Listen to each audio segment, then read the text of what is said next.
las buenas prácticas. Les comento antes de presentarles pantalla esto que les decía hoy. Pensamos que debemos trabajar la composición de la clase desde la pluralidad. Piensen ustedes que las dos palabras que estoy nombrando son en realidad dos categorías de análisis de la educación.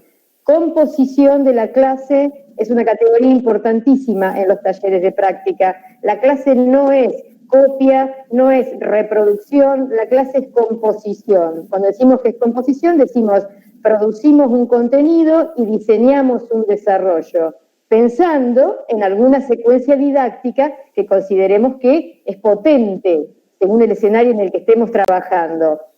Algunas secuencias didácticas son más potentes en algunos escenarios y otras en otros escenarios. Hoy vamos a trabajar pensando en este escenario virtual y sabiendo que cuando se mezcle con lo presencial, deberemos a lo mejor seguir pensando nuevas alternativas, pero creo que lo que hoy no conocemos es esto. Todo lo que tiene que ver con la presencialidad, estamos mucho más acostumbrados y sabemos qué hay que hacer. Es un agua que navegamos constantemente. Entonces, componer la clase desde la pluralidad. Ahí, cuando decimos desde la pluralidad, también estamos haciendo referencia a una macro categoría. Piensen ustedes que cuando decimos pluralidad, estamos diciendo todo lo que interviene dentro de esta macro categoría con la que puedo analizar la educación, y en este caso las secuencias didácticas o el trabajo de aula. Cuando decimos pluralidad, decimos inclusión, igualdad, equidad, trayectorias, cronologías escolares, territorios, todas esas categorías tienen que ver con la pluralidad de contextos y de escenarios. Entonces, componer la clase desde la pluralidad es lo que pensamos que tenemos que trabajar hoy. Nos parece sumamente necesario, como yo les decía, porque el paradigma de la educación es el que ha cambiado, del viejo paradigma de homogeneización al paradigma de la educación como derecho. Y si miramos la educación como derecho, nosotros como instituto formador somos la garantía. Es decir, tenemos que garantizarle al estudiante de nivel superior su derecho a ser formado como docente para el futuro. Es decir, ser formado como docente capaz de poder moverse en estos territorios nuevos y en el presencial también. Pero, digamos, hoy vamos a poner el énfasis en cómo nos movemos en esto que es más nuevo para todos. Entonces, desde ese cambio de paradigma y desde esa macro categoría que es la pluralidad, es desde donde estamos planteando esto.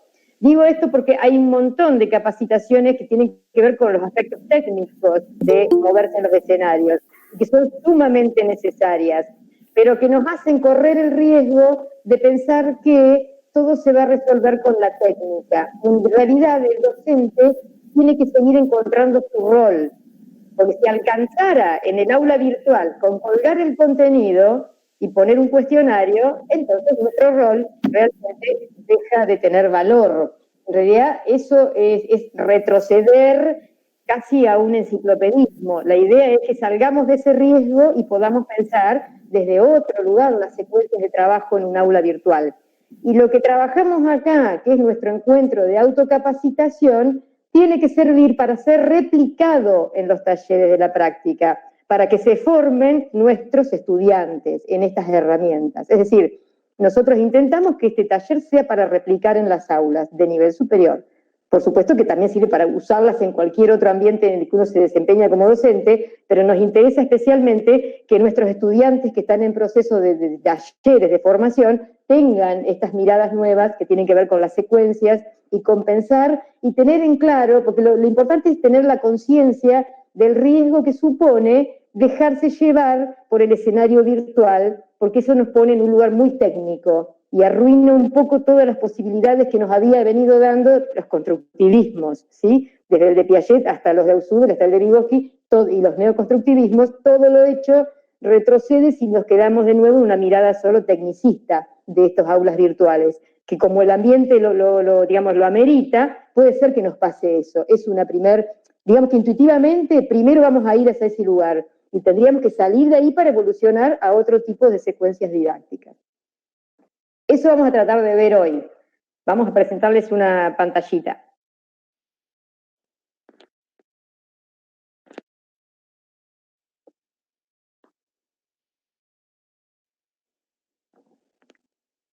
en cualquier lado. Esperen que la vamos a poner donde tiene que estar. Esto es lo que estábamos recién comentando, no lo vamos a volver a comentar, pero componer la clase tendría que ver con muchos verbos. Acompañar, sostener, formar, experimentar, producir, comunicar y mediar. Una de las tareas más importantes hoy va a ser mediar también, porque hoy hay que mediar, y esa es la configuración didáctica, cuando hablamos de la tríada. Hoy tenemos que mediar entre el contexto nuevo, el contenido, y el estudiante y nosotros. Todo esto va a componer hoy los términos de los que se mueve una clase. Hay un micrófono abierto que hace como un vientito. Ahí está. Bueno, para que empecemos de a poquito, esto que ustedes están viendo en pantalla, espero que lo estén viendo. ¿Se ve, chicos? ¿Se ve? Bueno, sí, Euge, sí, se ve perfectamente. Yo los veo a ustedes. Esta es una secuencia didáctica desde la perspectiva cognitiva, que es la perspectiva del procesamiento de la información. Fíjense que es una secuencia clásica. Está pensada, está puesta en esta pantalla la secuencia, con el nombre de la secuencia, el momento de lo que pasa en esa secuencia, el momento que vive el alumno y la fase dentro de un aula virtual. ¿Por qué empezamos hablando de secuencias didácticas? Porque en realidad, para llegar a la planificación, yo tengo que tener claro desde qué secuencia estoy pensando la clase. Para que la planificación no sea un trámite, para que la planificación no sea un elemento inservible, yo lo tengo que pensar desde la secuencia didáctica con la que imaginé cómo voy a desarrollar cada contenido o el año entero, lo que fuera. Pero necesito tener claridad en la secuencia. ¿Por qué la secuencia es tan importante? Porque la secuencia construye la lógica cognitiva con la que el estudiante opera. La secuencia construye la manera de aprender del estudiante. Entonces, una secuencia marca, una secuencia es matriz, permite que pone en el estudiante un sello, es decir, de alguna manera, si lo acostumbramos a trabajar de una sola manera, el chico aprende a operar solamente de esa manera. Entonces, la secuencia didáctica tiene ese valor. Si yo pienso distintas secuencias didácticas, voy a generar diferentes operatorias en el estudiante. Entonces es importante, para poder planificar, arrancar sabiendo de qué se trata y cómo es el paso a paso de cada secuencia didáctica. Esta es la más clásica, la secuencia cognitiva, desde el procesamiento de la información. A esta es a la secuencia que nos lleva directamente cuando abrimos el aula virtual. Es decir, cuando abrimos el aula virtual, sabemos que tenemos la posibilidad, vamos acá, a donde está la fase de qué pasa en el aula. Presentamos material, todos los docentes de superior que están acá saben que lo que hacemos es subimos material de archivo, subimos material de estudio, ponemos algún material en la clase, en el texto de la clase, subimos algún esquema que visualiza la información. Trabajamos así porque el aula nos ofrece esto primero que nada. Le dejamos una consigna clara en partes para que el estudiante la desarrolle y pueda abordar la información, y esperamos que aparezca alguna socialización que seguramente se puede llegar a dar en el foro, o bien puede ser una producción que suba el estudiante. No es una secuencia mala, ninguna secuencia es mala, pero tenemos que saber que la estamos usando porque nos sirve para algo, no que la estamos usando porque no conocemos otra cosa o porque intuitivamente dijimos, bueno, si el aula me ofrece esto, uso esto. Fíjense que para cada momento de esta secuencia tenemos un nombre. En esta secuencia didáctica hay una primer fase que se va a llamar fase informativa o input, por eso se llama procesamiento de la información. ¿Qué hace el estudiante en la fase informativa? Lee, explora, investiga. Nosotros le aportamos la información, le aportamos el material de estudio. Se supone que si logró hacerse de este material, es decir, lo abrió, lo leyó, lo revisó, pasaría con la consigna dada a una fase elaborativa. Es decir, va a procesar, va a elaborar, que es lo que esa sería la adquisición que va a tener, el proceso adquisitivo o de operatorias mentales, y seguramente como acciones que va a realizar, el chico tratará de inferir algún concepto o clasificará términos o procesará la información.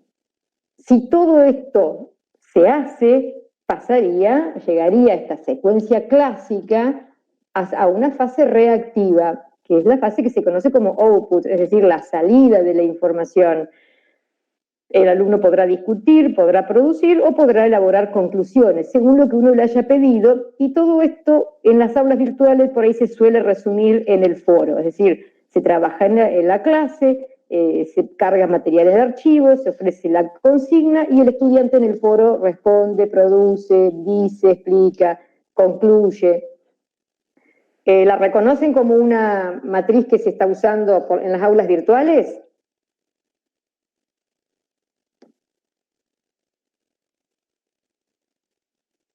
Sí, totalmente, se usa, por lo menos en los talleres en Tostado lo estamos usando. Claro. ¿Por qué nos pasa esto de que la primera, la que por ahí más naturalmente va a salir o la que más se ofrece es esta? Porque esta tiene que ver con una mirada y una lógica lineal. Fíjense, es lineal. Bueno, acá si lo hubiéramos hecho acostada, si lo hubiéramos hecho al revés, sería lineal, pero piensen así, lineal, ¿sí? Informativo, elaborativo, reactivo. ¿Tiene riesgos esta secuencia? Sí.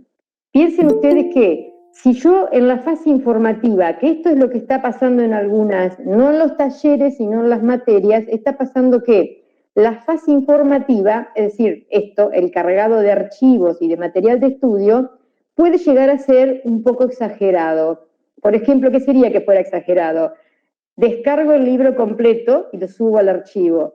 Descargo 3 libros completos, descargo 3 libros y 4 documentos curriculares, descargo 4 libros y 5 documentos más para que los chicos tengan mucho para leer. Entonces, si yo en esta fase informativa trabajo mucho material, ¿qué puede llegar a pasar? ¿Cuál es el riesgo? Pasa que acá, ¿ven esta flechita? El estudiante se satura en la fase informativa y no llega a la fase elaborativa. Si el estudiante se satura de material, no llega a la fase elaborativa. Si no llega acá, no sabe qué hacer acá. No llega al foro. Cuando llega al foro pone algo para salir del paso.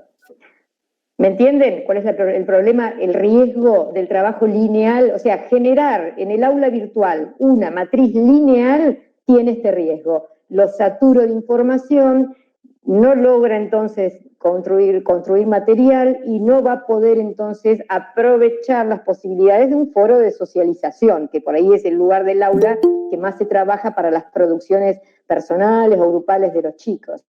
Hay una saturación acá, entonces ya no va a haber un pase a la fase elaborativa, y si acá no se elabora, no se llega, entonces lo que no hay es esto. Esta es la matriz más lineal, es una lógica lineal, seriada, pensada desde los paradigmas más simples de la educación, y tiene estos riesgos. Y es la que nos está pasando que en las aulas virtuales de materias sea la más usada porque es la que más fácilmente se puede desarrollar dentro del aula, porque rápidamente cuelgo material, pongo consignas y espero que los chicos produzcan. Yo lo veo claro, pero a lo mejor el chico, si es mucho el material, se saturó. ¿Por qué decimos esto? Acá está la tarea del docente. No hay que saturar con material de más, hay que producir el material que va al aula virtual, hay que elaborarlo previamente, que encontrarle una forma o una selección o un recorte que sea el adecuado para ese grupo y para el tiempo que pienso darle para que desarrolle la tarea. Porque si no, si se produce la saturación, como esta es una lógica lineal, no espiralada, se satura y no se pasa nunca al momento siguiente. Si lo saturo, no elabora. Si lo elabora, no responde. Entonces, ese es el problema de estas lógicas. No sé si la van identificando como una cosa que es algo que puede suceder o que ha sucedido o que nos pasa cuando trabajamos de una manera demasiado clásica.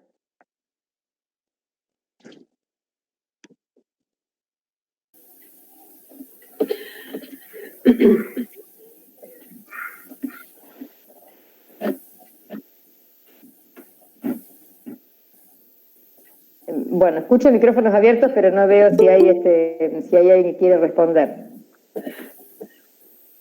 Esa no sería... Por ahora no hay ninguna pregunta, Maru. Bueno. Preguntas no hay ninguna. Bueno, entonces... Perdón, Eugen. Por ejemplo, no sé si, por ejemplo, de nada serviría que esto se llegue a una fase elaborativa, o sea, se continúe de fase en fase si yo en la presentación de la información le envío solo bibliografía. Claro, por ejemplo, bueno, se me a ver, ocurre. esto que dice Ana Laura nos viene bien para entender que en realidad yo puedo creer que ellos pasaron a la fase elaborativa. ¿Por qué lo puedo creer? Porque en estas secuencias lineales cognitivas del procesamiento de la información, el estudiante es una caja negra. La metáfora es la caja negra del avión. Yo sé que ahí adentro llegó la información, porque capaz que se leyó todo el material que le di, aunque sea un material mucho, excesivo, pero no sé cómo lo va a poder procesar. Y no me interesa, es decir, si yo me manejo en una secuencia así, no estoy tan atenta a qué pasa en el momento de la elaboración. Creo que es porque tengo como un supuesto de que si yo les doy mucha información y buena, tienen que llegar acá. Y por ahí el estudiante hoy necesita el acompañamiento en la fase elaborativa. Estas secuencias tan simples no son las más recomendables por esta cuestión, por la linealidad que trabajan. Ahora, no sería la secuencia que por ahí nos parece la más útil. Sí puede ser útil para algunos temas y sí puede ser útil si puedo manejar la cantidad de información que entrego, si puedo manejar como está acá, sí la puedo usar con un buen esquema para visualizar la información, con un archivo seleccionado, con una consigna clara y desagregada en partes, en pasos o en instancias que el chico tenga que realizar para poder abordar mejor la información. Y ahí sí puede ser que, aunque sea una secuencia tradicional, que no está mal, sino que lo que está mal es exagerarla y saturar a los chicos, puedo llegar al foro donde podría haber una producción. Es decir, el gran riesgo está acá, que yo no lo trabe en la fase informativa saturándolo. Yo necesito que él pase a la fase elaborativa bien, habiendo entendido el material, habiendo podido leerlo sin saturarse. Porque el aula virtual, el chico está solo, sabemos que está en su casa haciendo esta lectura, no está acompañado por nosotros constantemente en el abordaje de la información. Entonces, por eso no lo puedo saturar, porque no va a poder solo arrancar la elaboración con una consigna que yo ponga en una página. Esa sería nuestra tarea, en este caso, si trabajamos con una secuencia lineal, porque nos viene bien por el tipo de materiales que estemos trabajando, por la naturaleza del contenido. No es que sea mala, sino que hay que trabajarla con esta lógica, teniendo en cuenta que acá, si la trabajo como está acá, el docente está haciendo la función de producir contenido. Si yo entrego material sin selección, el docente no se va a dar cuenta, pero va a saturar a los chicos. Y los chicos esta fase, que no me entero cómo la hacen, la van a pasar mal. Y a lo mejor lo que producen acá es más pobre que si yo hubiera puesto una selección de contenidos más cuidada. ¿Se entiende? Esa sería la idea, ¿sí? Bueno, genial. Yo me veo reflejada en lo de la saturación, pero a ver, explico. Yo estoy en cuarto, solamente en cuarto, entonces no les di los primeros 3 años, entonces como desconozco qué es lo que saben, entonces peco de guardar archivos, pero lo que hago es en la clase una reseña y cuando subo el archivo veo que hay lugar para descripción. Entonces yo ahí, en ese lugarcito, resumo, explico, sintetizo qué tienen que ir a ver o qué aspecto o con qué tienen que vincular. Bueno, lo que pasa es que yo lo que no hago es decir a los chicos lean también la descripción o sí les digo cómo se llama el archivo, pero veo que también tengo que hacer una especie de organigrama de qué tienen que leer en esas descripciones. Claro, bueno, mira, esta es una experiencia posible. Vamos ahora a ver otras que son más espiraladas, porque ya te digo, de cualquier manera, esta es una lógica bastante más lineal, que se usa mucho en el nivel superior, sí, por supuesto que se usa. Nosotros somos un nivel formador de profesionales, entonces siempre hay una cantidad de material, de información que hay que dar, que tiene que estar, hay un sustento bibliográfico que no podemos evitar. Lo que digo es que el aula virtual tiene como peligro que si yo no organizo bien la información, voy a tener por ahí el obstáculo de que no elaboren con tanta riqueza como podrían elaborar si yo les doy menos contenido y más guía para que lo puedan manejar y produzcan. Porque en realidad ahora vamos a ver que si yo la suavizo un poco, me empiezo a acercar a una secuencia menos lineal y más espiralada. A lo mejor acá te sirve, sí. Eso fue lo que trabajamos en el taller 4, ¿te acordás? Claro. Y cómo crear una actividad para los estudiantes, y lo que hicieron las chicas, lo primero que hicieron fue una actividad tradicional de la presencialidad. Claro. Entonces, cuando nosotros le planteamos que no, que había que ponerse en el lugar del chico, que había que acompañarlo y pensar las posibles preguntas que podía tener ese estudiante en su casa, antes nosotros esas preguntas las solucionábamos en el aula. Claro. Le damos el material, armamos la clase, le damos la actividad, pero después todo lo otro corre por cuenta de él en su casa y no nos tiene ahí al lado para consultarnos constantemente. Entonces ese fue el primer error de las chicas. Claro, ese es el riesgo, pero como yo les decía hoy antes que arrancáramos, intuitivamente, nosotros cuando vamos a dar clases, vamos a dar clases de dos maneras. Antes se decía a Poncho, bueno, en realidad, ¿vamos intuitivamente o vamos conscientes de una secuencia que organizamos? Intuitivamente el aula virtual nos va a llevar a esto, material y consigna. Ahora, vamos a una secuencia más espiralada, por eso les pasó eso a las practicantes, Fabián. Van intuitivamente primero, porque te sale de la propia experiencias previas vividas, de las biografías escolares que por ahí siempre tienen un poco más la matriz tradicional, porque todavía no estamos tan evolucionados como para que todos tengan ya una matriz súper constructivista y espiralada. Nos cuesta a nosotros, imaginemos que son matrices que están arraigadas. Pero miren esta otra. Acá estaríamos frente a una secuencia didáctica constructivista. Esta secuencia constructivista ya tiene... ¿Alguien está hablando o no? Sí, yo te quería hacer una pregunta. Sí, te escucho. Volviendo a la anterior y teniendo en cuenta el problema de conectividad que tenemos nosotros y fundamentalmente que planteaba Judith, que ellos tienen, se les dificulta, exacto. Con respecto a este tipo de secuencia didáctica, no sé si ustedes hacen, allá en Tostado, hacen videollamadas o utilizan este tipo de aulas como la nuestra para dar esta explicación a la clase que vendría de alguna manera a suplir el face to face, ¿no? El cara a cara del aula. ¿Dónde convendría, teniendo en cuenta el problema de conectividad, realizar una clase corta, virtual, teniendo ¿se entiende?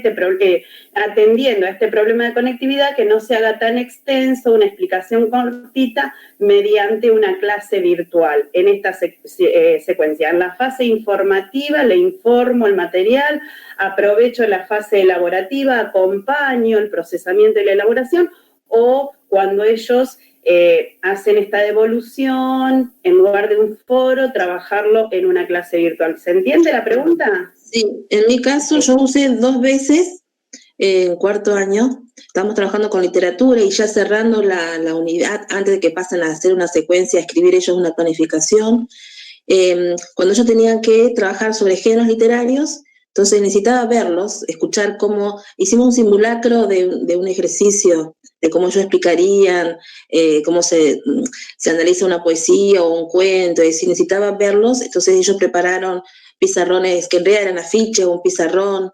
Esto del simulacro era para que esos pudieran verse y escucharse y preguntarse como alumnos hipotéticos también, porque la verdad yo no los conocía y quería verlos. Bueno, estaban muy nerviosos, muy tímidos. Digo, esto puede llegar a pasar, es decir, no sabemos cómo van a practicar, pero el simulacro es fundamental. Así que me sirvió para hacer los aportes, también corregir o agregar cosas que ellos tenían dificultad. Entonces me pareció mejor en la última fase, en la reactiva, en la devolución. ¿Puede ser? 2 veces con Google Meet, porque eran poquitos. A veces depende del tipo de materia. En un taller es un buen momento la devolución, el final. También pensemos que acá lo que estamos haciendo es una modelización, es decir, estas fases no es que terminó la informativa y arrancó la elaborativa. Acá para entender lo que está pasando en la cabeza del estudiante, porque la secuencia didáctica, organizar una secuencia didáctica nos va a servir para entender la operatoria que vive el estudiante con lo que nosotros le estamos dando para que haga. Entonces, la operatoria que el estudiante va a vivir es: recibo información, la tengo que elaborar, me piden que devuelva algo, una reacción. Entrada, elaboración, reacción. Por eso es casi computacional. La lógica es tan lineal como la lógica de ingreso un dato en una computadora, se elabora y egresa otro dato. Ahora, en la práctica, informativa y elaborativa pueden estar juntas. Yo puedo organizar un solo encuentro de Google Meet para explicar la información, decirles dónde va a estar situada y pensar juntos la elaboración con consignas acompañadas en clase. Si hago eso, por ejemplo, si me preguntan a mí, yo prefiero estar presente acá, cuando hay que hablar la consigna, guiarlos, pensar los pasos, ver qué clasificar, cómo y cómo procesar. Pero entiendo que en los talleres el momento del foro socializar es el momento que más sirve también, y que ahí también quieren estar acompañados, porque es el momento que pueden producir. A veces uno lo hace de otra manera, les pide que suban el video, como hemos hecho nosotros en algunos talleres, y vemos el video y trabajamos a partir de ahí. Pero bueno, son diferentes momentos. La intención es que ustedes vean que lo que pasa acá en la cabeza del estudiante es lineal. La operatoria que le estamos ofreciendo cuando usamos esta secuencia es una operatoria lineal. ¿Por qué digo esto? Porque si nosotros le vamos a dar en clase una operatoria lineal, no le podemos pedir un resultado recursivo. ¿Qué quiere decir esto? Si trabajamos toda la clase o todas las clases, no le puedo pedir que produzca algo original y diferente y que lo traiga de dónde. Si en clase trabajamos archivo y contenido y cuestionario, no puedo pedir que después de golpe sea original y produzca. ¿Se entiende esto? Porque yo le ofrecí una lógica lineal. Yo lo puse en una operatoria lineal. Entonces no me puedo, de golpe, cuando llego al momento del final de la clase o el momento de la evaluación, ahí no puedo pedirle que sea creativo y que ahí sea elaborativo y que ahí produzca algo diferente y original y maravilloso. Que ese es el otro problema, el otro riesgo. No sé si me entienden. Sí, se entiende perfectamente. Claro, o sea, voy a esto. Yo lo que uno necesita es que conocer cuál es la operatoria que le estoy mostrando y que le estoy ofreciendo para trabajar en el aula, porque seguramente debería ser la operatoria que le pida cuando lo evalúe, porque ahí también es otro punto sensible que vamos a ver al final de este material. Cómo trabajamos en el aula y qué queremos después lograr en la evaluación. Si nos ponemos a trabajar, a hilar fino, podemos estar un año solamente mirando esta secuencia. Ahora vamos a verlas a todas para poder tener el panorama completo y después vamos a volver, si quieren, sobre preguntas. ¿Les parece? Sí, mejor. Fíjense esta. Esta es una visión de proceso. Está hecha así, dadas mis limitaciones tecnológicas, si no podría ser más redondeadita. Pero en realidad, imagínense que están apoyadas, una está apoyada en la otra. Y estos son los momentos de la secuencia didáctica constructivista. Cuando yo planifico desde el constructivismo, inicio mi secuencia didáctica con esto: recuperación de saberes previos. Viene ese momento inicial que en un aula virtual va a ser el primer momento que yo lo voy a colgar en la clase, en el texto de la clase, donde puedo presentar un mapa conceptual, un diálogo guiado, si es que lo puedo elaborar a través de algún chat que tenga el aula. Algunas aulas tienen chat, una dinámica en equipos virtuales, una presentación, un fragmento de una película. De alguna manera yo tengo que saber qué traen ellos como saberes previos de otras materias o de la misma materia de años anteriores, y qué traen ellos como saber previo de sus contextos cotidianos. Porque con todo eso yo inicio una secuencia constructivista. ¿Por qué? Porque el constructivismo va a partir justamente de esta articulación con lo que el estudiante ya tiene, es decir, con sus posibilidades, con sus saberes previos, sus herramientas existentes y la distancia que hay entre las herramientas que tiene y las que le voy a proporcionar para que crezca o para que supere ese estadio en el que está. Entonces, recuperación de saberes previos es el primer momento de una secuencia didáctica constructivista. Este primer momento tiene que lo vamos a llamar nosotras con nuestros practicantes, ¿cómo llamamos este primer momento? Situación disparadora, que se construye con esto más esto, la negociación de sentidos. Como es una lógica no lineal, sino que es una lógica espiralada, con una visión de proceso, entonces yo sé que cuando empiezo a recuperar saberes previos, directamente aparece la negociación de sentidos y significados. ¿Qué sería esto de negociar sentidos y significados? Llegar a acuerdos respecto a supuestos básicos subyacentes que en el proceso de práctica son importantísimos y que ustedes como docentes de práctica lo saben. ¿Qué entendemos por contenido? ¿Qué entendemos por educar? ¿Qué sabemos de las teorías de la educación, de las teorías del aprendizaje, de los enfoques de la enseñanza? Todo lo que uno precisa en este momento de los talleres, de trabajar en un taller de práctica. Entonces, tengo que negociar qué sabemos, qué no sabemos, qué traen de otros años, qué traen como capital educativo y que sus propias biografías, para poder pararme ahí, para arrancar a trabajar en un taller de práctica. En general, digamos, estamos mezclando un poco lo que hago en el taller con lo que es una secuencia, porque en realidad necesitamos esta doble mirada constantemente, situándonos en este lugar tan complejo que es la práctica. Recuperarnos sentidos, es el primer momento, la primera instancia de una secuencia. Negociar sentidos y significados, el segundo momento. Recién cuando paso estos dos momentos, va a llegar dentro de la secuencia el momento real donde se produce la afirmación del contenido nuevo. Si lo quiero trasladar a una materia común que no fuera taller, es lo mismo que lo que estamos diciendo para taller. Recupero los saberes que saben de la matemática del año anterior, negocio significados y sentidos, cómo ustedes aprendieron a sacar porcentajes, por decir, que a veces nos pasa con la gente de económicas. ¿Qué saben ustedes de intereses devengados? Le pregunta el profesor de específicas, y uno dice, bueno, pero es importante, ¿por qué tiene que negociar sentidos? Por si acaso, porque si partimos de que estamos hablando de la misma palabra, pero lo estamos entendiendo distintos, ya no tenemos un concepto, tenemos dos conceptos, el que tiene él, que viene de algún lugar, y el que tiene el docente, que es lo que quiere enseñar. Entonces, hay que negociar sentidos y significados sí o sí. Primera parte de la secuencia, recupero, negocio sentidos y significados. En primaria también negocio sentidos y significados.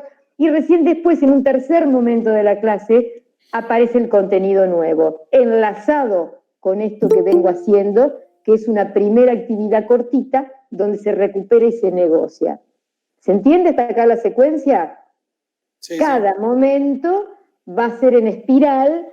Cada momento en espiral tracciona, trae, arrastra al momento anterior. El primero arrastra al segundo y llegamos al tercero. La afirmación del contenido nuevo, si estamos en una lógica espiralada, tiene que dar lugar a lo que Piaget, para tomar al más clásico, ya sé que casi no trabajamos Piaget en las aulas, porque trabajamos todos los neoconstructivismos, pero por tomar el ejemplo del más clásico, necesitamos problematizar porque yo tengo que crear conflicto cognitivo, necesito problematizar. Eso no cambia. Para poder problematizar y dar lugar ¿a qué? A la construcción, a la producción, a la creación, a que haya un razonamiento. Dentro de un aula virtual, todo esto me juega a favor poder trabajar documentos colaborativos, celumetrajes o celufilm, es decir, que los chicos puedan filmarse y subir, la técnica es el celumetraje, que se filman con sus celulares y hacen una producción, el hipertexto, o sea, todo lo que el aula virtual me ofrece me va a permitir problematizar contenidos. Sobre esto, ¿qué nos ofrece el aula virtual? Vamos a trabajar el viernes que viene con un especialista en tecnologías educativas, por eso no vamos a hacer por ahora más hincapié en eso. Cuando uno logró problematizar, que es darle una vuelta más de espiral al contenido que había planteado, va a llegar este momento, que es el último momento concreto de la secuencia didáctica en clase, pero no es el último momento de la secuencia didáctica. Este es el momento donde se construye sentido. Es el momento que los constructivistas llaman de apropiación del contenido. Este momento de apropiación si es una clase, si es una unidad, si es un mes de trabajo, seguramente yo lo voy a resolver con una evaluación formativa, con una evaluación de proceso, con algún tipo de técnica o estrategia o dispositivo amplio, flexible, con el cual pueda dar cuenta de que el chico venía de un saber, lo articuló para entender los sentidos nuevos, lo pudo generar desde la problematización y se apropió de un saber nuevo. Ahí termina lo que puedo yo hacer en el aula, pero estas secuencias de proceso, por eso tienen una lógica recursiva o espiralada, no terminan nunca. Deberían salir del aula para poder ser transferidas, ¿sí? La transferencia del saber va a ser el último momento de mi secuencia y no lo voy a ver yo y no lo voy a ver en el aula. Será lo que espero que pase. Entonces, todos los momentos de una visión de proceso se disparan hacia adelante, por eso las flechas, se disparan y tienden a salir del aula. Y esa es la ventaja del constructivismo. Matriz estática, que no sale, por eso es una cuadrícula, matriz dinámica, que sale del aula. ¿Se ve la diferencia? Sí. Bueno. Sí. Entonces, ¿puedo pensar así en el taller? ¿Puedo pensar así mis materias virtuales? Totalmente lo puedo pensar así. Solo que necesito ser un docente productor del contenido. No puedo entregar un contenido crudo, sin este material, sin este apoyo, sin sostenes, si lo queremos de Vygotsky, sin andamiaje. Necesito generarle un acompañamiento. Entonces, y necesito trabajar de una manera espiralada, porque seguramente lo que voy a querer que hagan va a salir del nivel del aula. Voy a querer que eso sirva para salir del aula, para ir a otras materias, en el caso de los talleres, para ir al aula real, para ir al aula de la escuela. Y también, en el caso de los talleres, para ir a las otras materias, para usar las otras materias como insumo, para retrabajar contenidos en el aula de taller. Yo necesito la visión de proceso, que es mucho más rica, pero no es la última, es una posibilidad más. Pero es una posibilidad, como les decía, de espiral dialéctico, una espiral que se va construyendo y se sale del aula. Muy útil y que me va a permitir pensar que estoy proporcionándole al estudiante una operatoria mucho más compleja y por lo tanto mucho más dinámica y por lo tanto mucho mejor para moverse en las nuevas sociedades de la información. ¿Por qué? Porque en una sociedad de la información donde lo que tenemos es saturación de información, yo necesito constantemente recuperar, constantemente negociar sentidos de lo que estoy leyendo, de lo que estoy encontrando, de poder diferenciar materiales basura de materiales buenos. Necesito problematizar todo lo que llega a mis manos, necesito apropiarme de lo que me sirva y transferirlo para seguir usándolo. Estos son los nuevos escenarios de la realidad que el estudiante tiene que trabajar. El estudiante de media más todavía. Entonces, me parece importante que pensemos en esta visión de proceso que les da una operatoria diferente a los chicos, y en este caso nosotros queremos replicarlo en el taller, pero además de eso, a nivel general, en cualquier materia, esto es también la manera en que se tienen que empezar a mover los chicos en los nuevos escenarios para navegar en las aguas de la sociedad de la información, que es diferente. Si estamos hasta acá y no quieren todavía preguntar nada, les voy a mostrar una secuencia más compleja y más actual, porque digamos, nosotros también sabemos que tenemos que formar a los estudiantes para adelante. Ellos van a ser profesores en el futuro. Entonces, esta es la secuencia que ya conocemos todos. Esto es Piaget, Vygotsky, Ausubel y algunos neoconstructivismos. Pero ¿hay más? Sí, hay más. Están todos los neoconstructivismos y las experiencias que recontextualizan al constructivismo con una mirada centrada en la idea de comunidades de aprendizaje. Ahora, si quieren, pasamos a esa, salvo que quieran preguntar algo antes que la saque, que no hay ningún problema.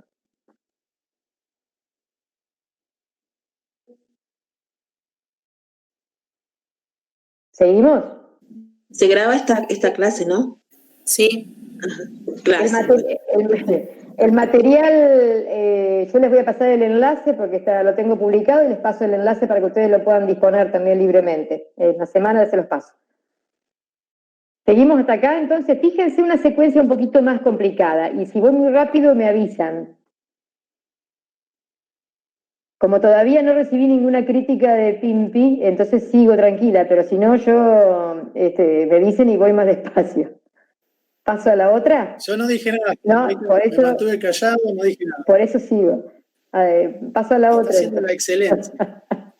De proceso constructivista más clásica, esta también es espiralada, pero es visión de matriz.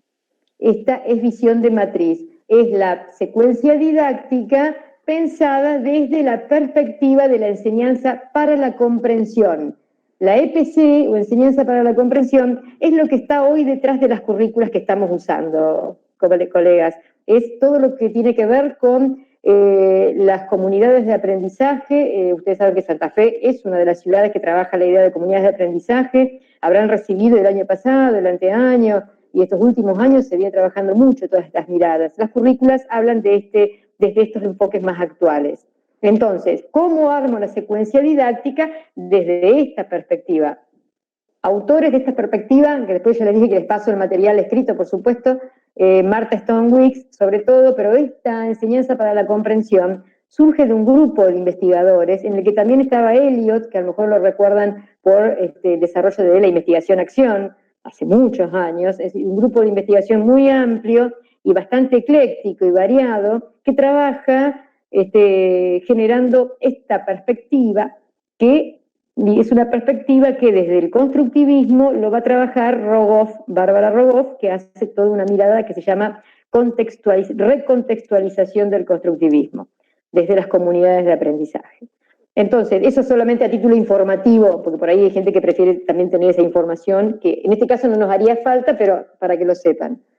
Esta secuencia didáctica la hemos hecho así, de nuevo por una limitación, porque la verdad que si hubiéramos hecho en 3D, tendríamos que verla como un resorte, ¿sí? Porque no es que es un círculo que se cierra, sino que la idea es que es un resorte, porque es una espiral que se va desarrollando. Pero no es una espiral simple. Esta matriz presenta por ahí la posibilidad de pensar en un doble rizo recursivo. Cada vez que hago algo, genero un doble rizo, una doble vuelta que me potencia hacia adelante. Esta matriz, ustedes van a ver que hablamos en lugar de contenido, vamos a hablar de tópicos. Ya en algunos de los documentos curriculares se habla de tópicos y descriptores de contenidos. El descriptor de contenido es la manera en que se desarrolla el contenido dentro de un tópico según la enseñanza para la comprensión.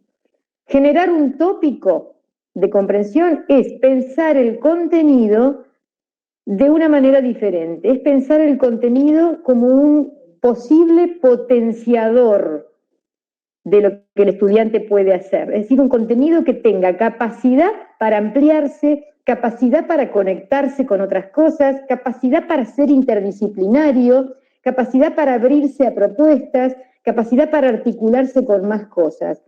¿Qué quiere decir esto? Un contenido sería algo más cerrado en sí mismo, que lo puedo dar adentro de mi aula, y un tópico se expande, un tópico se articula, se conecta, se abre a otros intereses, y por eso mismo al estudiante lo pone en una posición de más acción. Esa es la idea de la enseñanza para la comprensión. Hay que actuar para comprender. Entonces, selecciono para mi secuencia didáctica, si la pienso desde esta visión, selecciono un tópico generativo porque genera, justamente se lo llama generativo porque son generadores de compromiso y de acciones posteriores.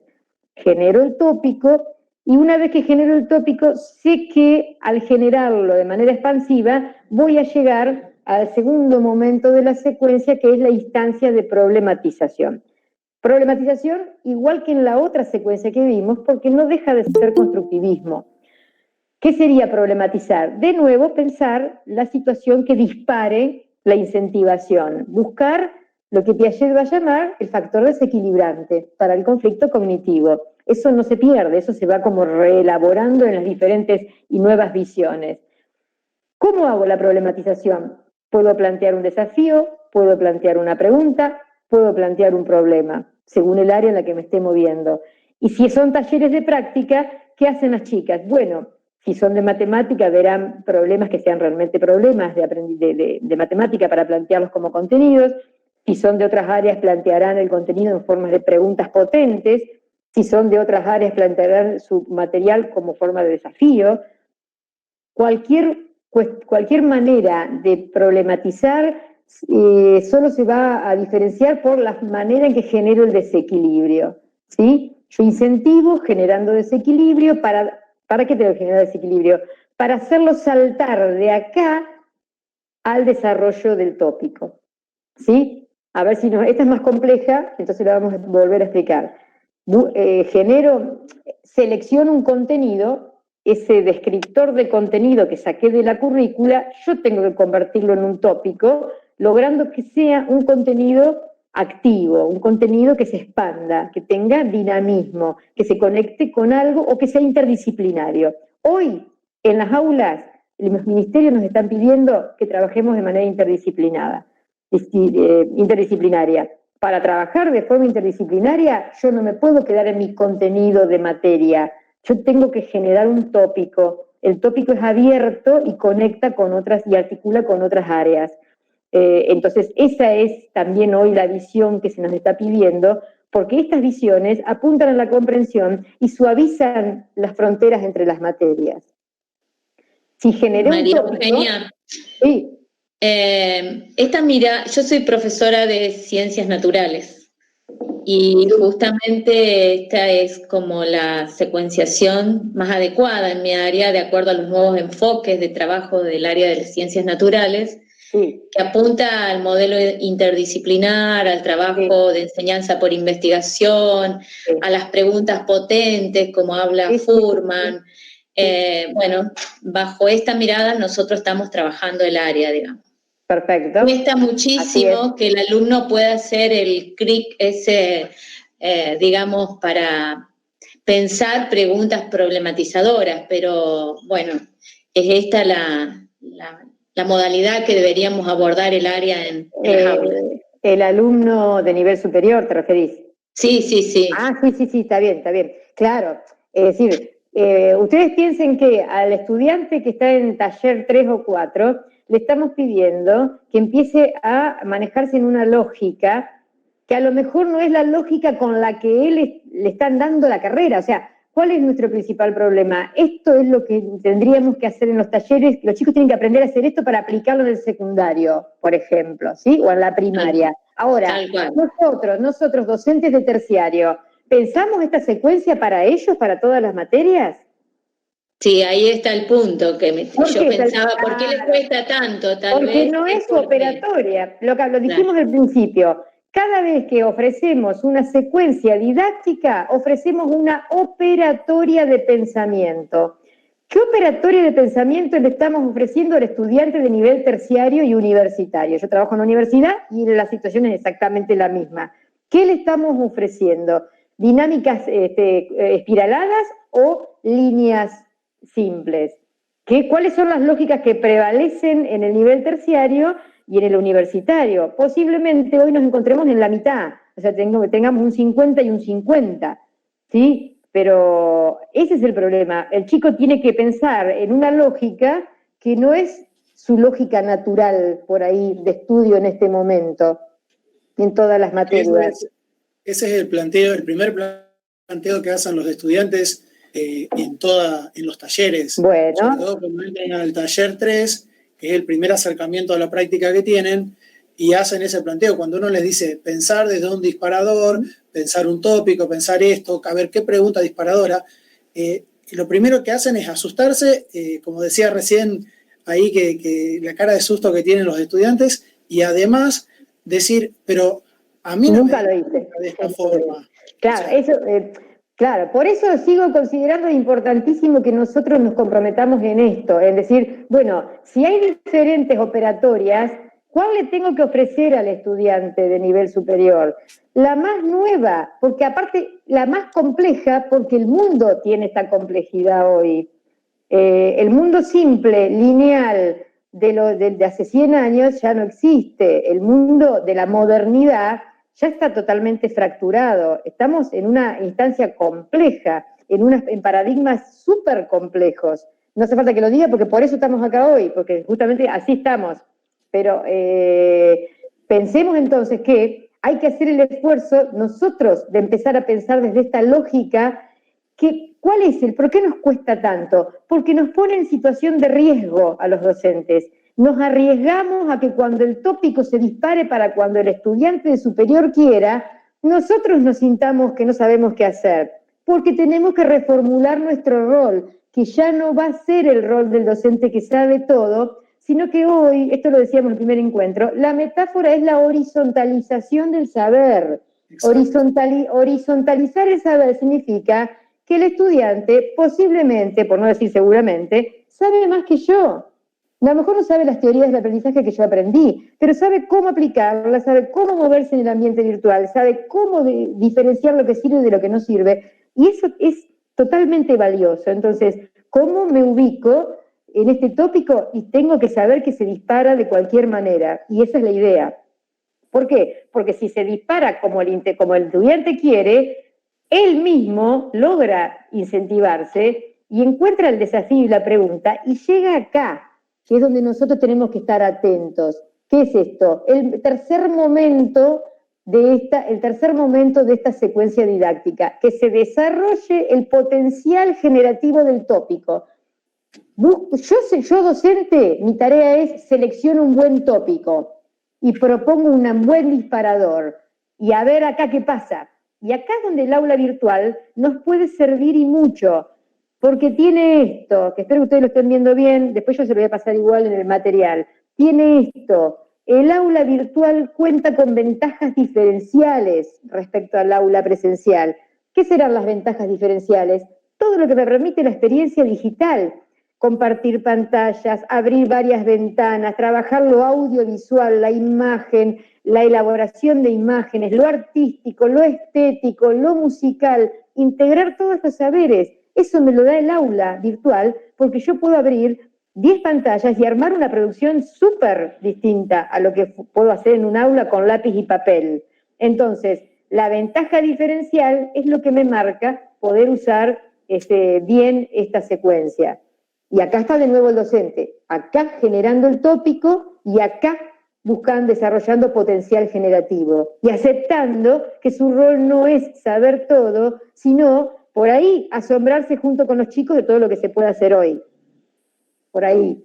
No significa que no sepa el docente nada, significa que acá tiene que poner el énfasis, porque acá está lo que él sabe. Él debería saber generar buenos tópicos, debería saber cómo lo que él enseña se puede interdisciplinar. Eso le va a permitir hacer una buena problematización y permitir el potencial, ¿sí? Si logré pasar estos 3 momentos que los fui pensando como docente, o el estudiante de taller lo pensará junto con nosotros como sus docentes que lo acompañan, sé que voy a lograr la 4ª etapa de la secuencia didáctica de la comprensión, que es activar la significación. Y fíjense el término que usamos, activar.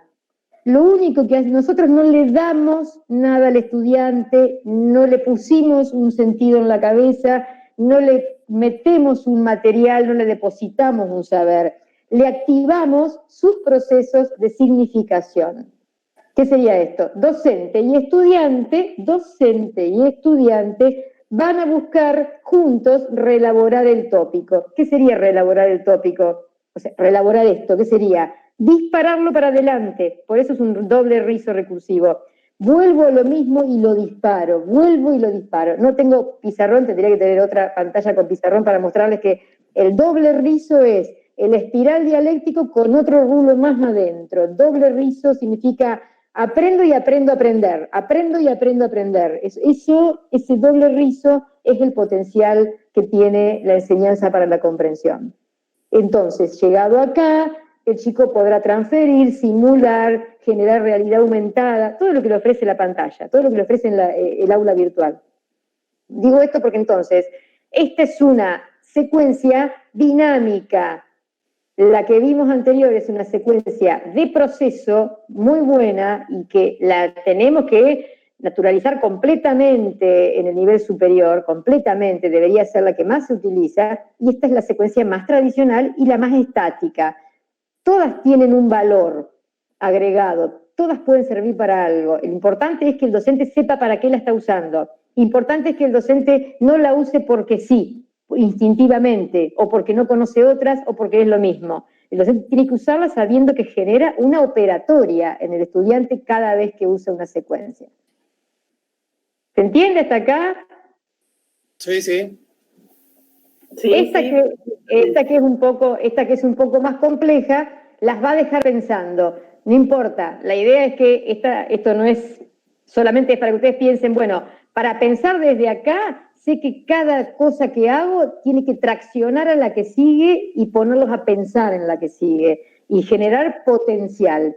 La enseñanza para la comprensión es riesgosa porque genera potencial. Potencial que se dispara según lo que tengamos como estudiante, según el tipo de carreras, el tipo de materias, el tipo de contextos, el tipo de situaciones que tengamos en las aulas, lo que se dispara va a ser siempre distinto. Y los chicos lo tienen que saber, porque acá también, digamos, si llegamos hasta acá, pasa esto. Vamos a meternos ahora, antes que el chico tiene que saber que según lo que nosotros le fuimos pidiendo, él va a ser evaluado. María Eugenia, perdón, hay una pregunta en el chat. Sí, decile, ¿querés decirla ahora? Decile, no hay problema. Bueno, dale. Verónica pregunta, ¿qué estrategias recomendarías para emplear para superar cierta ausencia de autoevaluación en los estudiantes? Ahora vamos, decirle a Vero que en 2 pantallas vamos a eso, porque el punto sensible que ella me parece, o sea, es lo que es el razonamiento al que iban a llegar todos. Es decir, yo esto ahora, cuando llega el momento de evaluar de dónde me agarro, qué hago, porque el punto sensible va a ser con qué estrategia yo puedo evaluar trabajando desde una secuencia así, si es eso lo que preguntó. Así que ahora lo vamos a ver ya. Vamos a tener que generar evaluación para contestarle rápidamente, pero ahora vamos a la pantalla. Hay que generar la evaluación pensando en los 2 niveles de operatoria mental que tengo que trabajar con mis estudiantes.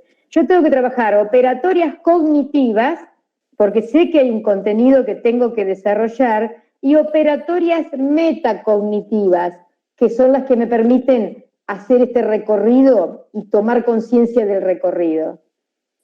¿Sí? Ahora lo vemos en ejemplo. Para Verónica. Ahora lo vemos en ejemplos en 2 o 3 filminas. ¿Y ya están cansados? Si me aguantan 3 minutos más, lo terminamos. Sí, María. A ver, yo me olvido y por ahí me río sola. Vamos a esto un poquito, porque también está la pregunta, ¿pero cómo? ¿Cómo hago para que en una clase virtual la composición de la actividad, porque todo esto que dijimos hasta ahora es la secuencia, y dijimos, paso de la primera parte de la secuencia al segundo momento, al tercer momento, pero bueno, en realidad eso cristaliza en el aula en lo que llamamos actividad. O sea, en el aula hay que hacer actividades para que toda esa secuencia, cualquiera de las 3, necesita que yo elabore consignas que tengan actividades, ¿sí? Ahora, en el aula virtual y en el aula presencial también, lo que van a variar son los recursos con los que yo elaboro las actividades. Pero lo que no puede variar es que yo tenga en cuenta que cada vez que tenga que pensar una clase virtual, porque fíjense ustedes que en mi clase, en esta secuencia, yo acá tengo que desarrollar actividades para que se desarrolle el potencial. Acá tengo que desarrollar actividades y acá tengo que pensar actividades, ¿está? Acá puedo ser un poco más explicativa, puedo ponerme solamente en el planteo de decir, planteo un desafío, muestro un problema complicado, explico un contexto real para que piensen cómo solucionamos este problema real, ¿sí? Acá empiezo a generar lo que voy a disparar y acá tengo que generar actividades. Discúlpame, María Eugenia. Sí. Yo creo que en el primero lo importante también sería pensar en la anticipación, cómo presentás el tópico, en donde puede entrar lo lúdico, no solamente lo conceptual, ¿no? Sino desde qué lugar del pensamiento yo voy como docente, a crear dispositivos lúdicos de anticipación al concepto.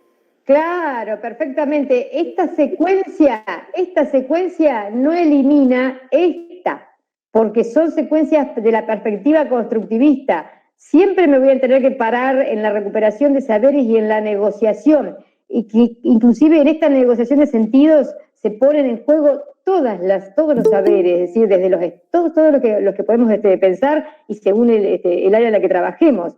Y en todas las áreas es posible y es inclusive interesante trabajar lo lúdico, lo estético, todo. Es decir, esta secuencia no invalida la anterior, solamente la repiensa desde una espiral de doble rizo recursivo, la repiensa con una mirada más metacognitiva. Pero, como bien dijimos, este tópico, cuando yo pienso cómo lo produzco, yo me tendría que parar más que nada de este tópico. Es decir, me tengo que parar fuera de la materia con fronteras definidas. Tengo que pensar por esto, porque tengo que conectar, tengo que comprometer a los chicos, tengo que sostener el interés y tengo que conectar con posibilidades más amplias. Eso hace que este tópico dispare para adelante y traccione el que viene. En realidad, por eso tiene una complejidad y por eso decíamos, entre comillas, genera ese riesgo de cualquier matriz dinámica de trabajo. Para nosotros docentes es mucho más riesgoso. Maru, fue lo que hicieron nuestros estudiantes en la clase anterior cuando nos dijeron la interdisciplina con la producción de recursos didácticos. Sí, nosotros las hacemos trabajar así mucho, porque las áreas duras, como Fabián, el área de ciencia económica, que es bastante dura, todo lo que implique movilizarse para otras cuestiones así más amplias, siempre nos cuesta un poco más, pero las ponemos mucho a trabajar en ese nivel. Sí. Por ahí. La relación con las didácticas específicas, en este caso de la administración, fue la producción de recursos didácticos y con el UDI, que nosotros lo tenemos inclinado hacia la discapacidad. Claro. Hacia el trabajo, como hay una maestra de educación especial trabajando con ellas, o sea, cómo trabajarlo en el aula con los chicos que están incorporados, ¿no? Claro, porque aprovechando lo que dice Fabián, cuanto más articulemos el contenido de nuestra materia con otros saberes, no hablo de materias, con cualquier saber, con lo que nos parezca, con contextos diferentes, con saberes diferentes, con escenarios de trabajo distintos, cuanto más nosotros lo volvemos generativo, más se problematiza, ¿sí? Cuanto menos lo hacemos generativo, menos se problematiza. Entonces, esta mirada hace que cuanto más vamos problematizando, más se desarrolla el potencial. Que bueno, nos ubicaría en ventajas en estas aulas virtuales en algunos casos, pero bueno, digamos, podemos aprovechar las ventajas. Si lo queremos ver positivamente, podemos aprovechar algunas ventajas. Lo que tiene de bueno esto es que cuando yo activo la significación, es decir, cuando yo puedo, después de la vuelta, reelaborar el primer tópico, ya estoy disparando hacia adelante, hacia otra vuelta de espiral, hacia otra reelaboración, hacia una atracción, hacia otra mirada diferente, en busca de la pluralidad, de la complejidad y de la posibilidad de generar fronteras más borrosas entre las materias, al menos, ¿sí? ¿Se entiende hasta acá? Es importante pensarla como visión de matriz. Es una espiral, un resorte doble, que es una visión de matriz, más que nada, porque va generando una estructura que se va potenciando a sí misma. Eso es lo que tiene de ventaja diferencial. Y en el aula virtual es completamente aplicable y muy necesaria en el nivel superior, para que podamos revertir por ahí situaciones más enciclopédicas de trabajo, porque por ahí sabemos que la naturaleza de algunas ciencias más duras hace que se endurezca la matriz de trabajo, se endurece mucho el modo de aprender a aprender esas matrices. Entonces, a veces hay que suavizarlos tratando de llevarlos para este tipo de matrices de trabajo en el aula. Fíjense, decíamos, cuando compongo la clase en cualquier ambiente, voy a tener que tener en cuenta que la composición de una clase me va a exigir que yo siempre trate de balancear tareas del orden de la producción, que serían tareas del orden de la producción, las que tienen alta exigencia cognitiva. Les puedo pedir resolución de problemas, reorganizar datos, construir conceptos, y todas las otras áreas que no están acá, ustedes sabrán que todas las tareas que son de alta exigencia. Cuando decimos de alta exigencia, decimos el estudiante tiene que hacer el esfuerzo de producir, crear, hacer un contenido, ser original, en cualquier área, desde las estéticas hasta las más matemáticas. Hay que hacer una producción, hay que hacer creación, eso es alta exigencia cognitiva. En el aula digital, desde el foro, las simulaciones, los laboratorios, los cuentos digitales, crear juegos, hacer celumetrajes, todo eso sería alta exigencia cognitiva. Se va a trabajar todo eso, que no lo toco ahora, la semana que viene con Marcos Sola, que es licenciado en Tecnología Educativa, y lo que nos organizó es un cartografiado, una hoja de ruta para recorrer estas estrategias y recursos. Acá lo que vamos a hacer es decir, necesito estas estrategias de alta, o tareas de alta exigencia cognitiva, y combinadas con tareas de baja exigencia cognitiva, que van a servir para fijar, para mecanizar algunos procedimientos, y ahí están los formularios, los cuestionarios, la gamificación, los ejercicios, que es lo que más nos ofrece el aula virtual. ¿Por qué traía esta mirada de ojo cuando genero las actividades? Las aulas nos ofrecen casi todas este tipo de cosas. Si ustedes se fijan en las plataformas, cuestionarios, formularios, juegos preestablecidos, lo que se llama gamificación, ejercicios, algoritmos, cosas armadas. Esto ya está en el aula. Entonces, ojo, que nosotros tenemos que combinar estas con estas. Es decir, si yo pongo todas de estas, vuelvo a inclinar la balanza para el lado de la reproducción de los contenidos, la mirada más mecanicista, sería como una especie de gobierno de lo tecnológico en el aula. Si yo no las combino con tareas que le exijan a los chicos trabajar una exigencia cognitiva mayor, que no es mayor porque sea difícil, sino porque hay un esfuerzo de creatividad, de originalidad, de producción personal, ¿sí? Entonces, en las aulas virtuales, para componer la actividad, recordar producción y algunas tareas, bueno, también va a haber tareas de baja reproducción, porque en realidad, ¿qué pasa? Si yo le exijo todas de alta exigencia, el estudiante se agota, se satura en el sentido que se agota, digamos, se fatiga mentalmente, es demasiado, no tiene la capacidad de atención a lo mejor para que todo sea de este tipo de exigencias cognitivas más altas. Ahora, si yo le exijo todas de estas, se aburre, no se motiva, no le va a servir solo esto. Entonces tiene que haber una combinación para que podamos pensar en un aula completa, en un aula virtual o presencial, donde haya un reparto de tareas que movilice el orden del esfuerzo y de la creatividad y que movilice el orden de la fijación y mecanización de algunos procedimientos que en muchas áreas son necesarios. No nos olvidemos que acá estamos hoy hablando de nuestros estudiantes de nivel terciario. Por supuesto, sabiendo que con estos materiales podemos usarlos con ellos y pedirles a ellos que les sirvan para pensar sus clases. Es decir, estamos trabajando también un espiral complejo que es, esto es lo que podemos hacer con nuestros estudiantes de nivel terciario y a la vez también le podemos enseñar esto para que ellos sean productores de este tipo de materiales y de clases en sus prácticas. Vamos hasta acá. Digo, hacemos este doble juego porque por ahí nos tenemos que situar, tendríamos que contextualizarnos en cada nivel para poder pensar en cada nivel cómo yo manejo la secuencia, qué me conviene, en cada contexto qué es necesario, qué sirve, qué no sirve, qué tipo de tareas son las que voy a necesitar para componer una mejor clase. No se olviden que arrancamos diciendo que las dos grandes categorías que tenemos que trabajar con los estudiantes y que ellos tienen que entender son la composición de la clase, como la composición de la clase pensando en un docente artesano, si quieren, que cada elemento que pone en la clase es un elemento pensado para algo, ¿sí? Y por otro lado, la pluralidad de miradas, porque también la macrocategoría pluralidad nos pone frente a las nuevas perspectivas que tenemos para trabajar en los talleres de prácticas, cronologías, trayectorias, territorios, recorridos, equidad, igualdad, inclusión, diversidad, todas categorías que se encuentran dentro de esa macro categoría que es la pluralidad. Entonces, componer la actividad en la clase desde la pluralidad, que así partimos hoy en la primer filmina. ¿Sí? ¿Estábamos hasta acá? Porque en realidad, esperen que paso 2 o 3 filminas para mostrarles una y después dejarla.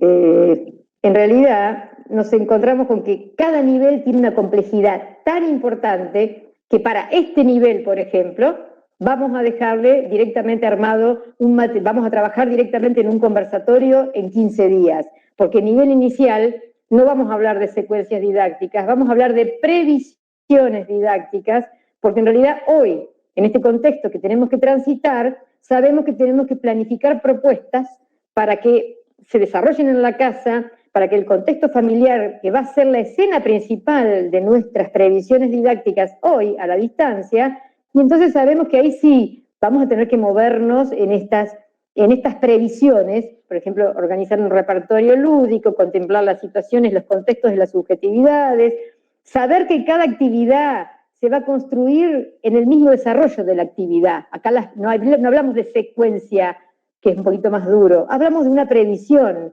porque la actividad se construye constantemente y se reconstruye, y con el juego como una finalidad en sí misma, como una manera con la que el niño llega al mundo y comprende el mundo. Es también enseñanza para la comprensión, pero a través de lo lúdico. Entonces, pero para este nivel, lo muestro porque posiblemente la pregunta sea, hay niveles en los cuales el contexto no da para que pensemos así. Claro, el nivel inicial lo vamos a dejar para un conversatorio propio, porque se lo merece y lo necesitamos.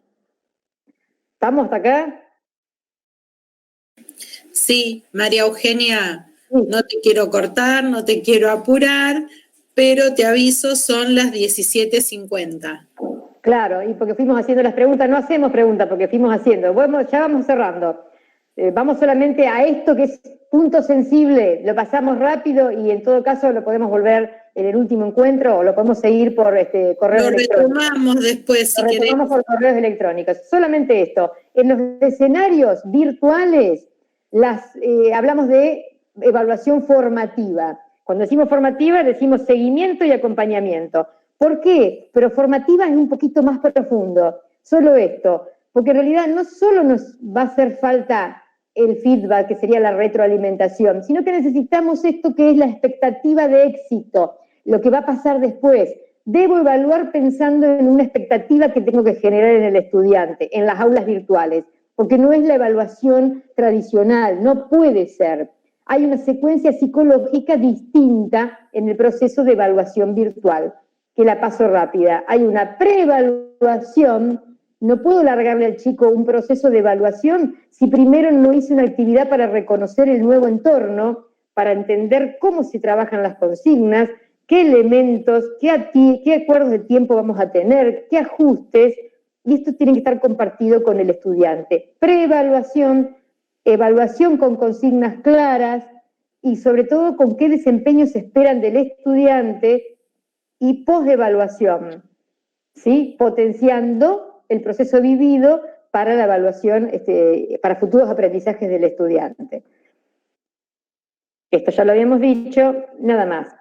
Esto sí, me parece que se los quiero mostrar, aunque después les puedo pasar el material. En los nuevos entornos tendríamos que pensar en planificar con modelos un poquito más dinámicos. Este modelo que les propongo es un modelo que vamos a llamarle modelo de planificación en T, pensado desde la enseñanza para la comprensión. La T de encuadres, la T de medios y la T de evaluación. ¿Por qué en T? Porque en el encuadre teórico yo contrapongo lo que el docente se propone como metas para planificar y el descriptor de contenido, lo que decíamos hoy, el tópico generativo. Esta es la primera T. Tiene que ser coherente el propósito con los descriptores. La T de medios tiene que ver con los desempeños que espero que el estudiante logre y qué experiencia le voy a sugerir. Una experiencia es entorno más actividad, más recurso. Entonces, todo lo que se hace en el aula tiene que ver con el desempeño que espero. ¿Por qué? Porque después quiero evaluar Tengo que elegir los criterios para evaluar y los dispositivos con los que voy a evaluar. El modelo T es dinámico porque propone pensar el encuadre epistemológico teórico, los medios con los que lo voy a resolver y la evaluación que voy a proponer. Eso es lo que les quería para cerrar y que digamos, bueno, empezamos con secuencia, pero hablábamos de planificación. En realidad, si planifiqué la secuencia, la puedo encuadrar o meter adentro de un modelo T de planificación, para no usar las planificaciones tradicionales. ¿Estamos hasta acá? Provisoriamente decíamos, bueno, el nivel superior hoy necesita una mirada transdisciplinar, que es muy complicada de lograr y da para un encuentro entero, evitando fugarse hacia la teoría, que es fugarse hacia arriba, me quedo elaborando contenidos, o fugarse hacia abajo y solo ofrezco práctica. Entonces necesito el lugar de pensar cuál es la interfase hoy de la educación superior para trabajar en estos nuevos contextos. Más que nada sería esto todo lo que les quería comentar. Es decir, tiene que ver con que pensemos que planificar no es un trámite. Planificar es pensar una secuencia operativa para poder generar matrices comprensivas en el sujeto. Porque si yo me quedo en la matriz operatoria mecanicista que me ofrece el medio tecnológico, porque es lo primero que me ofrece intuitivamente, el ofrecimiento es cuestionarios, formularios, planillas, tiempo y ajustes. El docente preocupado por cuánto tiempo le va a llevar cada pregunta y cuánto le voy a dar para resolverlo y cuántos minutos y cuánto... En realidad me quedo en el mecanicismo y me salgo de las posibilidades de la comprensión y de la interdisciplina. Entonces, hay otras secuencias más potentes como estas que veíamos y desde esas secuencias puedo planificar también. Ese modelo T es un modelo dinámico que permite la confrontación, encuadres, medios de evaluación. Hasta acá. Hasta acá, nada más, podemos seguir, pero vamos a cerrar acá, porque debe haber llegado Pablo, y le vamos a dar la palabra a Pablo, porque él viene trabajando hace mucho en las aulas virtuales, y seguramente puede contarnos la experiencia. ¿Está Pablo?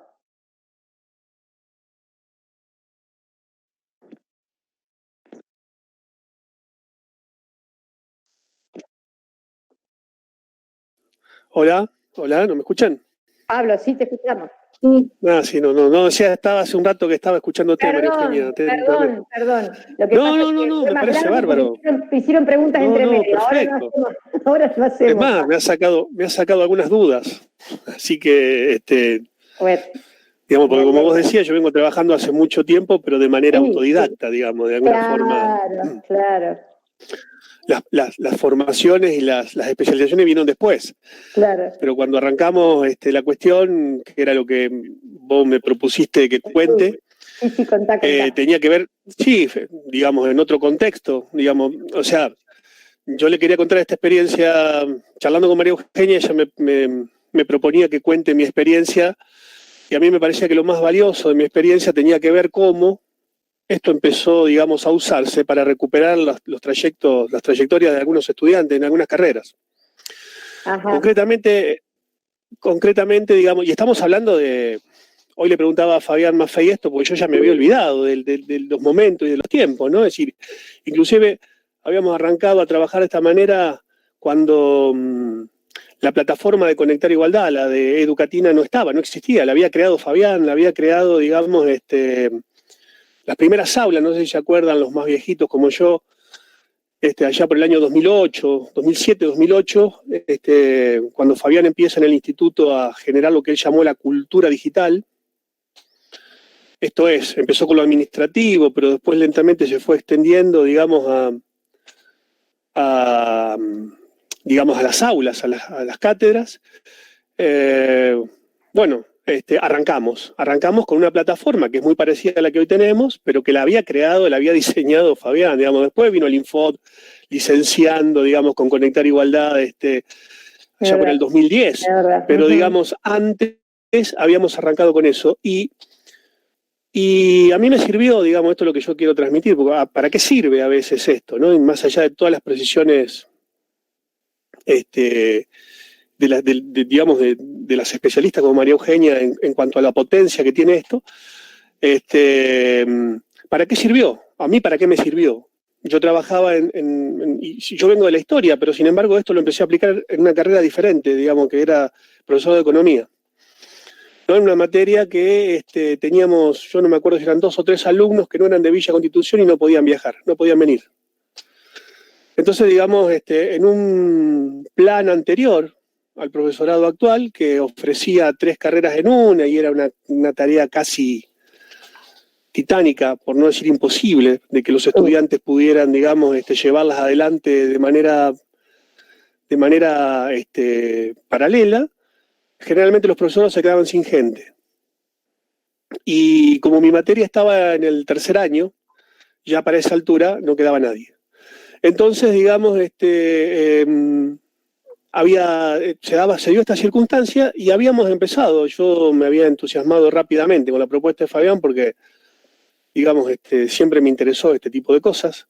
No tengo formación de base sobre esto, pero siempre me interesó qué papel puede jugar la tecnología en la formación. Y empecé, él me armó el aula y bueno, logramos que las 3 estudiantes pudieran seguir, digamos, pudieran terminar la carrera, pudieran continuar, digamos, con su formación, llevando adelante un proceso que, por supuesto, en ese primer momento era casi intentando reemplazar la presencialidad, ¿no? Esto que estamos diciendo ahora y de la mirada diferente que hay que tener con respecto a los entornos virtuales y que, digamos, la máxima fundamental es, no podemos pensar, digamos, en la presencialidad, querer llevarla a la virtualidad porque va a ser una tarea, digamos, que no vamos a poder llevar adelante, siempre nos va a quedar algo, ¿no? Entonces todo esto que decía María Eugenia no estaba ni siquiera todavía en los planteos, digamos, en aquel momento. Piensen ustedes que estamos hablando de una década atrás. Y bueno, la virtualidad sirvió para el contacto permanente, el contacto fluido, la importancia que tienen los foros como espacio, digamos, de construcción, pero además como espacio en donde nosotros podemos ver si realmente los estudiantes están comprendiendo o no están comprendiendo lo que estamos intentando llevar adelante. Lo que le estamos proponiendo que comprendan. Después vino todo lo otro, después vino la gripe A y digamos, y el incentivo a tener que seguir usándola porque digamos, también había mermado la matrícula. Después vino la posibilidad de formación. Vinieron los perfeccionamientos y las especializaciones que el Infod brindaba, digamos, que fueron muy útiles, por lo menos para mí, para poder trabajar en torno, digamos, a esta modalidad remota. Y después vino, digamos, la plataforma que hoy tenemos, ¿no? Una cosa muy distinta es empezar con pocos recursos e intentar hacer algo, remar en un mar de dulce de leche, digamos, como era aquel momento, sin nada, con muy pocas cositas, y otra cosa es tener la plataforma que hoy tenemos, ¿no? Tener la herramienta que hoy tenemos para poder llevar adelante todo lo que se nos ocurra, porque cuando ustedes empiecen a explorar, si seguramente ya lo están haciendo, se van a dar cuenta que no solo para crear contenidos, como dice María Eugenia, sino para devolver, para que los estudiantes devuelvan sus producciones, es ilimitada, digamos, no hay manera. Es decir, puede, digamos, generarse un espacio de construcción ilimitada, digamos, porque va a depender mucho de la creatividad, va a depender mucho de la voluntad, eso no va a cambiar, ¿no? Si el estudiante lo quiere hacer, lo va a hacer, si no lo quiere hacer, no lo va a hacer. Si nosotros queremos ser creativos y queremos esforzarnos para ser creativos, lo vamos a hacer, si no lo queremos hacer, no lo vamos a hacer. Esto no va a cambiar, digamos, esa lógica no cambia. Sin embargo, la virtualidad lo exige. Y realmente, bueno, a mí que siempre me gustó trabajar de esta manera, inclusive ya lo veníamos implementando, ¿no? Fuera de la pandemia. Es decir, nosotros tenemos, para los compañeros que no son de nuestro instituto, tenemos este formato de aprendizaje mezclado que regula y establece los condicionamientos para incorporar la virtualidad, digamos, como parte de la presencialidad en nuestras cátedras. Y lo venimos trabajando del 2000, a ver, ayúdenme, 2015, 2016. Sí, también antes. Por ahí. Sí, sí. Sí. El aprendizaje mezclado, digo, ya aprobado por la provincia, ya, digamos, sostenido como una herramienta. O sea digamos, en realidad lo que quería contar es eso, ¿no? ¿Cuán útil es esto? Yo vengo de una carrera, fundamentalmente tengo mi concentración horaria en una carrera, y de la cual, digamos, bueno, es mi formación, de una carrera que es rígida en muchos aspectos, en donde prima, digamos, en muchos espacios el academicismo. Inclusive, digamos, no me voy a poder discutir ahora, inclusive yo estoy de acuerdo con eso, digamos, decir, uno que viene de... El tema es que ahora nos vemos en la situación de ver cómo transmitimos ese academicismo de otra manera. Claro. Y está, digamos, está bueno porque realmente uno empieza a ver que cuando logramos cosas importantes, cuando logramos desarrollos importantes, rápidamente está la respuesta de los chicos. Los estudiantes se dan cuenta, digamos, inclusive hasta a veces, casi diría, con expresiones típicas de un estudiante secundario, ¿no? Qué bueno que estuvo esto, sí, qué bueno, estuvo bueno verlo, lo tengo acá, lo veo cada rato, lo miro, lo escucho. Herramientas, digamos, que permiten... y a partir de ahí, en función, los obliga a pensar cómo devolver en algún momento los procesos que estamos construyendo, utilizando o las mismas herramientas o otras, digamos. Y está bueno. Yo, cuando me convocaron las chicas, yo quería contar esto, nada más, digamos, decir, a pesar de que estamos trabajando a destajo, porque no es lo mismo el aprendizaje mezclado, no es lo mismo, digamos, utilizar paralelamente un aula virtual que tener que hacer de esto la herramienta del día a día, y pensarlo con esa lógica. Y nos llevó un esfuerzo enorme, angustias importantes, más horas de trabajo, que estaremos esperando que en algún momento nos las reivindiquen. Y sin embargo está buenísimo, porque digamos, hay todo un reservorio de desarrollos de materiales, de posiciones, de construcciones que no sé qué va a pasar después de la pandemia, pero eso seguramente no se va a ir. Eso que construimos seguramente no se va a ir más, lo tenemos ahí. Y lo vamos a usar en cualquier momento, digamos. Claro. Y está buenísimo, digamos. Y se pueden hacer, qué sé yo, muchas cosas. Inclusive yo he tomado hasta parciales con estos tipos de formatos colaborativamente. Claro. Con murales de audio, y salen cosas muy buenas.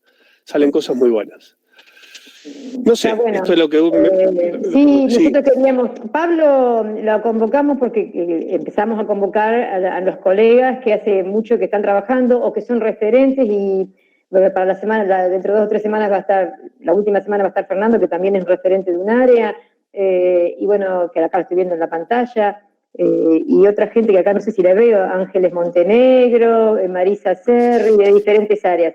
Pablo lo convocamos porque cuando no se hablaba todavía de aulas virtuales, él ya tenía su aula virtual de una materia, y ojo que fue resistido al principio, hablando de 10 años, 11, o capaz que más, porque pasa el tiempo. Más. Pero, sin embargo, la experiencia fue muy interesante y fue importante y sirvió. Y entonces, bueno, es interesante que él lo vivió desde mucho antes, y por ahí eso le dio un entrenamiento y una mirada que es interesante. Ahora, lo que yo pienso es que un área como la de Pablo, que él dice, nosotros tenemos mucho acervo, muchas cosas acopiadas, por ahí somos muy, dijiste, academicistas, ¿qué dijiste? No. Sí, ese concepto usé, sí. No importa, o sea, me parece que está bien eso, eso no significa ser enciclopedista, ni mecanicista, ni reproductivista. Creo que se puede trabajar tranquilamente desde varias miradas, todo lo que ustedes hacen en historia. Y lo que es importante es retomar cómo arrancamos esto. Nosotros hoy podemos hacer este paréntesis para dedicarnos a tecnicismos, si quieren que lo llamemos así, porque estamos hablando de secuencias, planificaciones, contenidos. Podemos hacer este paréntesis porque sabemos que en las aulas hoy todos los docentes están haciendo la tarea que hay que hacer, que es acompañar, sostener, y así arrancamos la primera semana hablando, acompañar, sostener, estar, poner el oído, escuchar, bueno, y mil cosas más que ni digo, todo lo que está haciendo toda la docencia argentina hoy, en un momento de coyuntura. Pero también nosotros, en este paradigma de la educación como derecho, no podemos dejar de garantizar la mejor formación para el que se va a recibir de profesor, que sería saber cómo planificar textos, saber cómo trabajar en escenarios virtuales y darle herramientas también en estas cuestiones más técnicas, porque de las otras nos estamos ocupando todos, pero de los tecnicismos tenemos que ocuparnos los talleres y es la responsabilidad que tenemos. Hay que formarlos en todo lo que Totalmente. tenemos que formarlos. Entonces, garantizar la formación no deja de ser nuestra tarea, además de toda la tarea que tenemos de acompañamiento que la estamos cumpliendo. No usé el término, estoy totalmente de acuerdo, no usé el término academicismo peyorativamente, digo. Claro. Usé ese, pero no lo usé peyorativamente porque en realidad responde también a una característica de nuestros estudiantes. Y los estudiantes que se inscriben en la carrera de historia vienen por la historia. Bueno, y están buscando, digamos, esa especificidad. Entonces, bueno, nosotros nos hemos nutrido por esa casi cuestión natural, de decantación natural, digamos, decir, de estos especialistas que sin embargo a la mayoría de ellos no les ha costado adaptarse a la virtualidad. Resistimos todavía, estamos en discusión, bueno, ahí todo el mundo lo sabe, si vamos a tomar exámenes, cómo lo vamos a tomar, si el examen cómo debe ser, pero no se han resistido a la virtualidad y están haciendo cosas muy buenas, uno lo puede ver a través del reconocimiento de que los estudiantes hacen de lo que estos docentes están haciendo. Bueno, pero ustedes trabajan una matriz crítica muy potente, así que es lógico que haya... esa matriz también es una operatoria y también es una secuencia, que capaz que pueden trabajar específicamente qué tipo de secuencia están usando ustedes para formar esta matriz crítica y desde la praxis. Entonces hay una mirada importantísima. Me parece ahí me mataste, yo creo. Bueno, visto desde afuera uno ve las matrices. Intentás ver la matriz. Yo creo que es casualidad, digamos, no sé, a lo largo del tiempo. No es casualidad.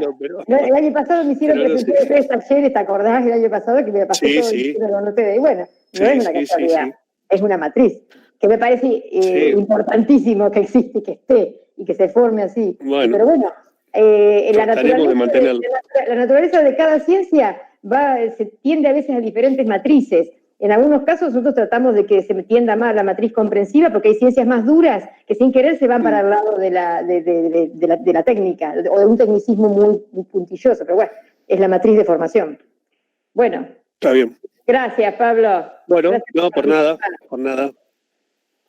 Si quieren comentar algo, porque se está acercando la hora del cierre y sabemos que muchos tienen clases. Sí, eso te decía, y tengo una reunión también, claro. Y hay reunión en el profesorado. Bueno, les comento que yo simplemente Fernando. Esperen que está hablando Fernando. Bueno. Está bien. No, simplemente agregar que, bueno, creo que esto que dice Pablo y que vos decís, María Eugenia, tiene que ver cómo la práctica nos lleva a pensar ante la necesidad nuevo formato, ¿no? Entonces ahí es cuando la praxis y las teorías, sin a veces pensarlas, sin haberlas leído, por simple intuición, nos acerca a un nivel de creatividad muy interesante, que después, bueno, justamente están los intelectuales que son los que escriben sobre estas cuestiones, y cuando leemos decimos, bueno, nos pudimos aproximar a esto, ¿no? Lo bueno es tener el tiempo como para poder pensar que ahí descubrimos que estamos pensando desde un modelo de construcción que nos vinculó, que nos acercó a miles de posibilidades, ¿no? Entonces, bueno, por eso es también interesante ir la práctica, algo que nosotros no estamos habituados a hacerlo. Fíjense qué importante, ¿no? Tener compañeros que, digamos, vienen desarrollando estas cuestiones desde hace muchísimo tiempo y que tal vez por diferentes cuestiones o mitos no lo hemos podido abordar de manera institucional, pero que, o por los tiempos también, ¿no? Ayer me decía una docente en una reunión de plástica que tiene además una compañera que hace 20 años que se conocen. En 20 años nunca pudieron trabajar juntas. Desde que están en cuarentena no hay una sola actividad que no sea compartida. Claro. Entonces, bueno, ¿qué es lo que pasó? Tuvieron ahora el tiempo virtual que no tienen en el tiempo físico de poder encontrarse dentro de la escuela y de poder sentarse y pensar juntas para institucionalmente, que es algo que nosotros también tenemos que pensar, no solamente en la cuestión individual del área o de la materia en sí misma, sino de ver, o la carrera, sino de ver cuál es el grado de compromiso institucional y dónde tenemos el tiempo para organizarnos institucionalmente y buscar los lineamientos teóricos para sostener la práctica. ¿Cuánto tenemos que charlar de estas cuestiones, no? Mucho, sí, tal cual, tal cual. Ojalá que podamos seguir trabajando y seguir armando encuentros y mantener este trabajo de ir juntándonos y produciendo todos juntos. La verdad que sí, que hace falta, sí o sí hace falta, aparte porque hay que replantearse las prácticas constantemente cada vez más, sobre todo ahora. Muy valioso, muy valioso. Sí. Bueno, Miriam quería cerrar, creo.